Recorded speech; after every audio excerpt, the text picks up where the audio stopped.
Assalamualaikum, selamat datang kembali di Guru Gembel Channel. Kemarin lalu ketika film yang katanya sampah itu rilis di masyarakat, saya menemukan bahwa diri saya itu terkejut luar biasa ketika menemukan bahwa saya tidak lagi terkejut pada fenomena viralnya di Indonesia gitu.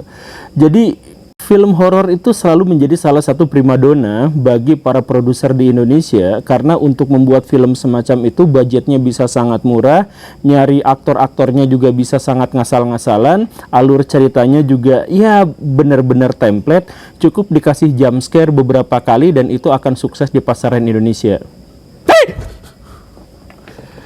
Ya itu dia jump scare-nya, kaget kan? Gampang sekali untuk bikin film-film yang semacam itu gitu.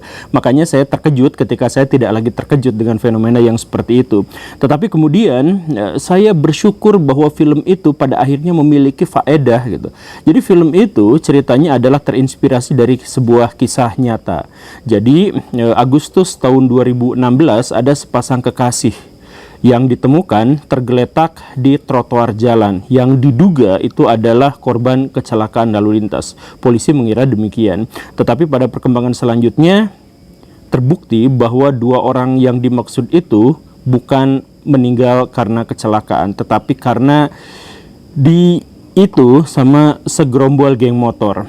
Nah, ceritanya berlanjut seperti yang sudah kita ketahui sekarang, cuman ada banyak sekali kejanggalan dari kasus-kasus ini yang ketika dikuak semakin menunjukkan bahwa ada masalah besar di kepolisian Indonesia.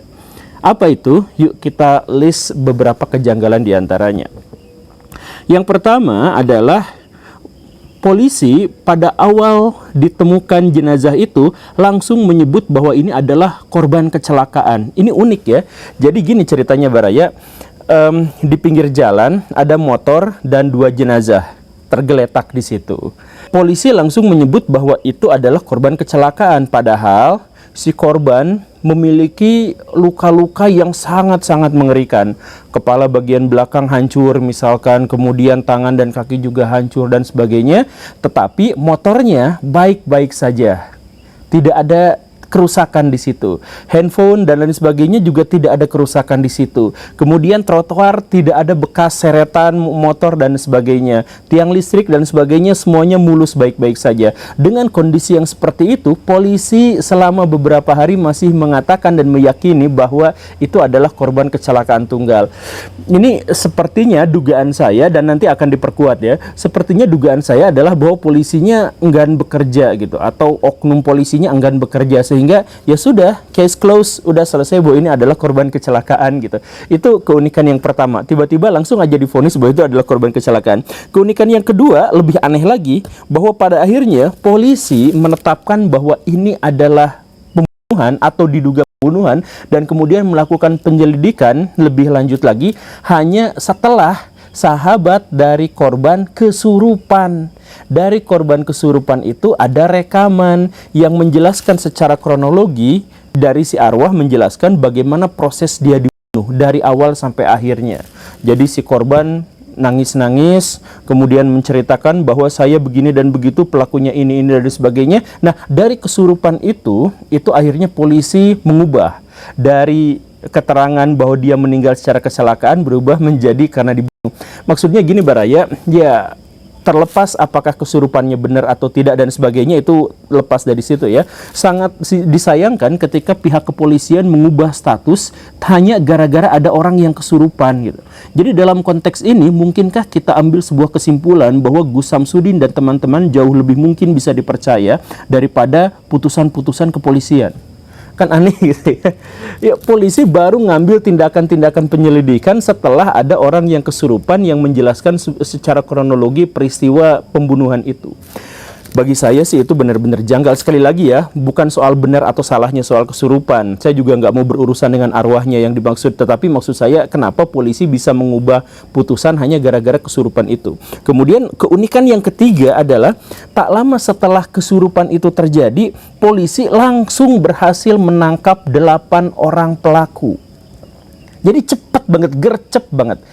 hanya atas keterangan dari tukang sate. Jadi tukang sate bersaksi bahwa di situ saya melihat ada iring-iringan motor. Nah, dari situ polisi kemudian menemukan markas geng motor, dan dari situ polisi kemudian menggeledah HP-nya dan akhirnya ditemukan isi HP dan sebagainya itu dijadikan alat bukti di persidangan bahwa orang-orang yang dimaksud itu melakukan pengeroyokan, pemerkosaan, dan kemudian yang begitu yang lebih buruk dari itu kepada korban-korbannya.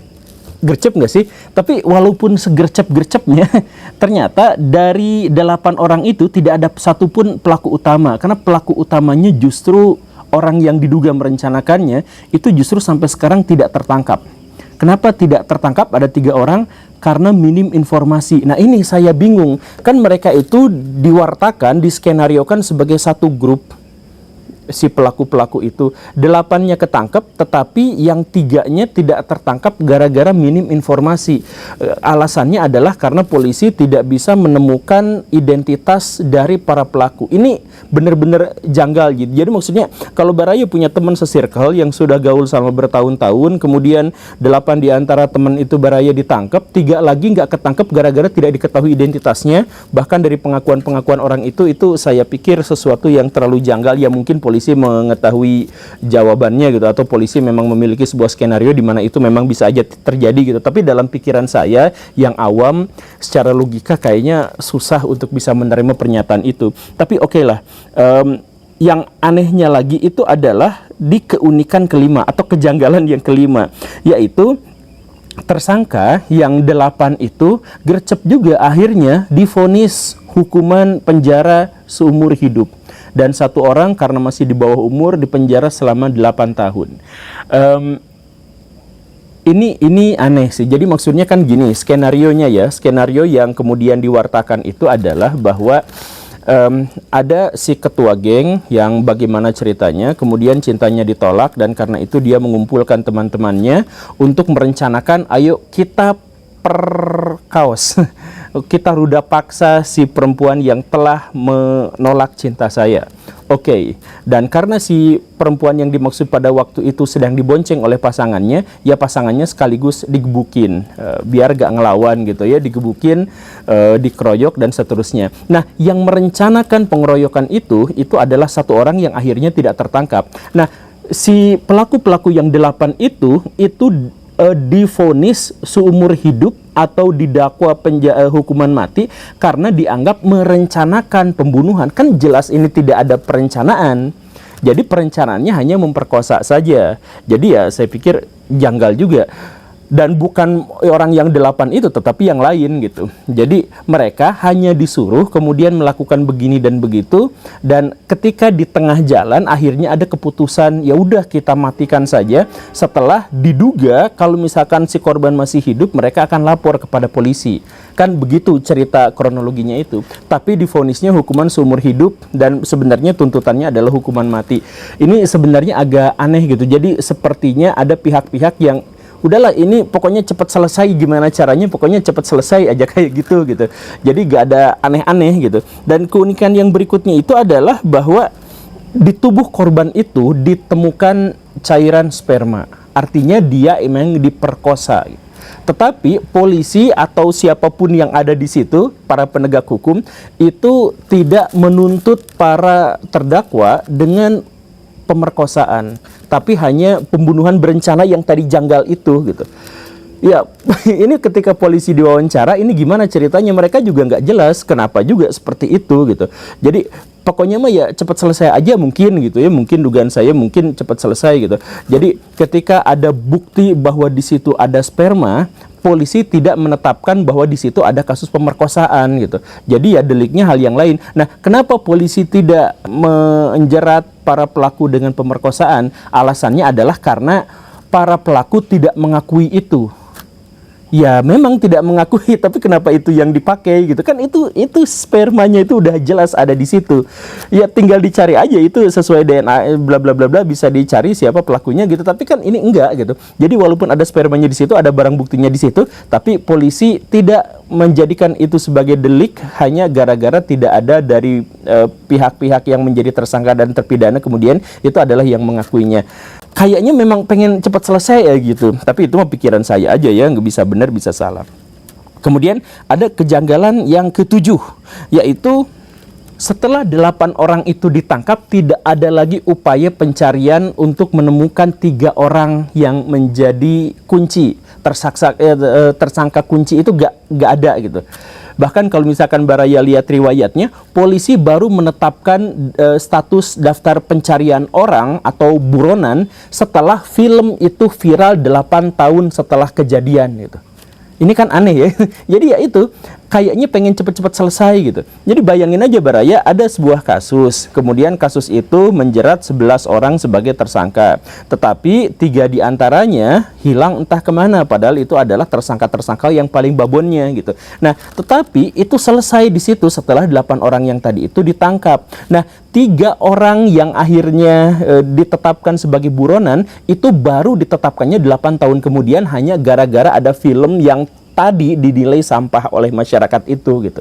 Jadi setelah film muncul baru ada DPO. Jadi ini 8 tahun kemudian, dan kemudian polisi dengan sangat percaya diri mengumumkan ciri-ciri fisik dari para pelaku itu adalah yang satu keriting, yang satu cungkring, yang satu pendek, yang satu apa dan sebagainya, dijelaskan seperti itu. Tapi kan itu 8 tahun kemudian, maksudnya bisa aja sih para pelaku yang sudah kabur itu operasi plastik gitu, jadi maaf ya, jadi Luna Maya misalkan, jadi Lucinta Luna, atau misalkan jadi Brad Pitt, atau jadi siapa, mereka mengubah identitasnya, bisa aja kan 8 tahun kemudian gitu.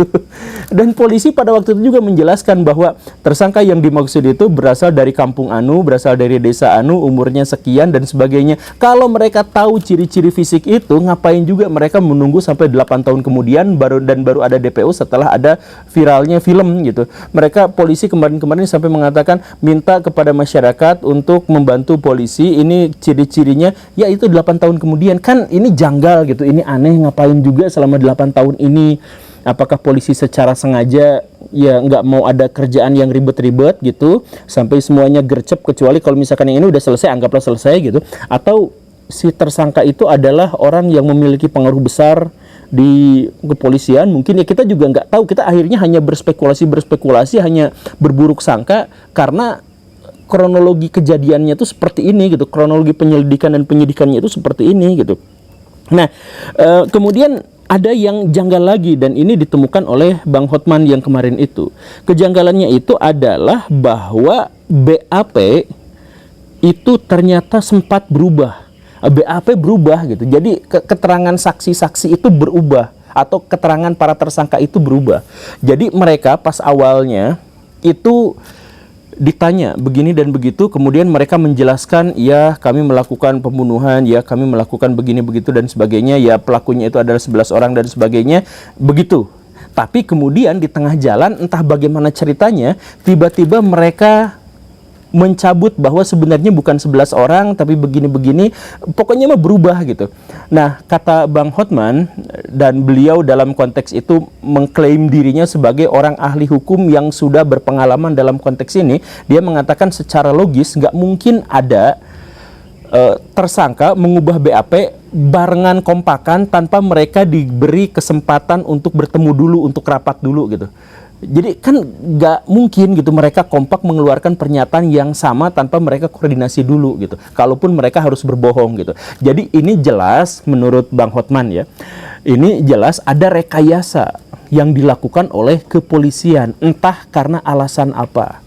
Ini ngeri sih kalau misalkan ada rekayasa hukum, maksudnya ya menyebabkan kematian gitu kepada 2 orang, dan itu pun dengan sangat-sangat kejam.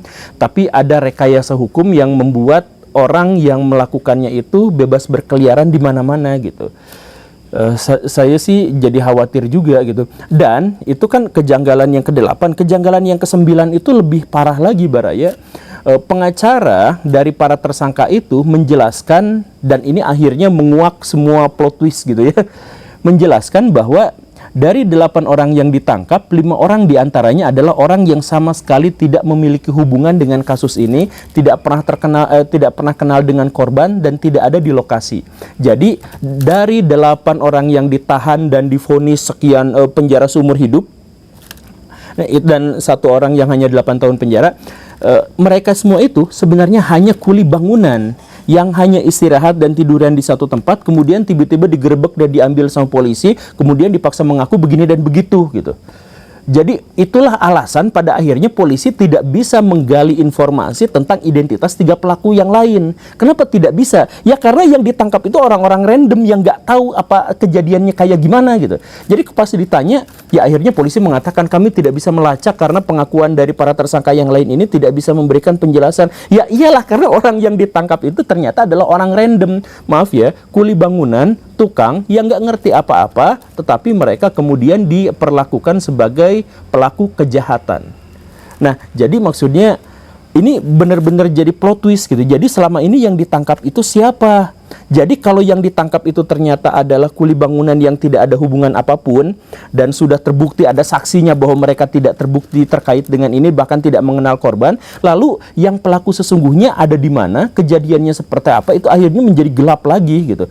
Jadi polisi dalam tanda kutip ya, mengarang cerita begini dan begitu hanya berdasarkan kesaksian dari orang yang kesurupan, mohon maaf ya. Setelah itu dicocokkan, oh berarti tersangkanya harus segini, pelakunya harus segini dan sebagainya gitu. Nah ini kan bukan hukum positif ya, sekali lagi ya, kesurupan itu bukan berarti itu salah gitu, bisa benar bisa salah, kan kita tidak memiliki metodologi untuk memverifikasi kesurupan, kita nggak memiliki metodologi, jadi kita buka aja seluruh kemungkinan gitu ya. Cuman maksudnya itu kan bukan ilmu positif gitu, bukan ilmu yang akhirnya dijadikan pegangan seharusnya oleh para penegak hukum, tapi ini benar-benar janggal gitu. Ya makanya ini jangan-jangan gitu ya, jangan-jangan ini polisi mah pengen cepat selesai aja gitu. Jadi walaupun penjaranya seumur hidup kepada orang random yang sama sekali tidak melakukan kesalahan, nggak apa-apalah, yang penting kasusnya cepat selesai sehingga saya bisa bobo dengan tenang. Karena konon katanya banyak di antara polisi-polisi di Indonesia itu yang masuknya itu lewat jalur orang dalam atau jalurnya itu nyogok, dan masuk ke kepolisian itu adalah biar mereka masuk zona nyaman sehingga mereka pengen mendapatkan gaji terus-menerus tanpa harus bekerja gitu. Ya tidak semua, tapi selentingan masyarakat banyak yang berpikir seperti itu gitu. Dan kalau kasus ini memang benar-benar menjadi salah satu contoh tentang betapa janggalnya perjalanan, maka mungkin saja kasus ini akan benar-benar menjadi salah satu simbol baru bahwa iya, itulah yang dilakukan polisi selama ini. Tapi benar-benar ngeri, Baraya, benar-benar ngeri. Bayangin, ada orang yang lagi biasa-biasa aja, cuman kuli bangunan, orang random itu ditangkap dan divonis seumur hidup atas sebuah pembunuhan keji yang tidak mereka lakukan, sedangkan orang-orang yang memang melakukannya sampai sekarang gak ketangkep. Ini kalau memang benar seperti itu gitu ya, Pak Polisi, saya benar-benar demi Allah saya mencintai kepolisian, saya membutuhkan instansi itu. Seluruh rakyat Indonesia berharap atas instansi kepolisian di Indonesia, karena tanpa kepolisian kita bisa ngebayangin gimana kondisinya gitu. Tetapi di antara para polisi itu, mohon maaf, banyak sekali orang-orang jahatnya, orang-orang yang masuknya lewat jalur gak bener, kemudian tugasnya leha-leha dan sebagainya. Please, orang-orang yang ada seperti itu di kepolisian, tobatlah. Jangan makan uang haram terus, jangan menyusahkan masyarakat terus, please tobatlah dari perilaku-perilaku yang seperti itu gitu. Nah, dan orang-orang yang jahat seperti itu tidak bisa dipisahkan oleh masyarakat dengan polisi yang benar-benar baik, yang berdedikasi, yang habis-habisan membela rakyat, karena mereka menggunakan seragam yang sama. Bayangkan, penjahat dan penegak hukum ada di satu kantor dalam satu instansi menggunakan seragam yang sama. Bagaimana cara kita membedakan siapa yang baik dan siapa yang jahat? Kalau misalkan polisi tidak bisa membersihkan orang-orang yang seperti itu dari instansi, maka polisi selamanya akan dicap buruk dan negatif oleh masyarakat karena mereka telah merugikan masyarakat. Saya gak bisa lanjutkan karena memang pada akhirnya menjadi sesuatu yang terlalu normatif dan saya jadi tersulut emosinya.